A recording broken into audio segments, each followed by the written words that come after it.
ঘর, কবি শঙ্খ ঘোষ। সমস্ত দিন কাটাই আমি দরজা খোলা ঘরে। যা বলেছ মানছি সেটা অক্ষরে অক্ষরে। বাতাস ভরা গান আমার জুড়িয়ে দেয় কান।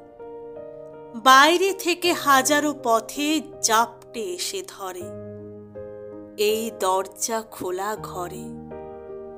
দুঃখ যত জমছিল তা নেই কিছু আর মনে।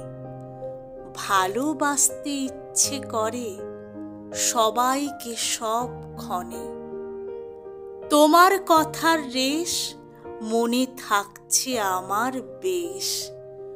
কষ্ট দিল কারা, কারা ফিস ফিসালো কোণে।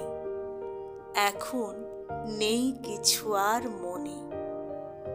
ঘরের মধ্যে পথ পেয়েছি, পথের মধ্যে ঘর। সবাই এখন আপন আমার, কেউ নয় আর পর। তোমার কথার গুণে এমন আশ্বিনে ফাল্গুনে মন হয়ে যায় মনের মতো ব্যাপ্ত চরাচর। আমার পথের মধ্যে ঘর।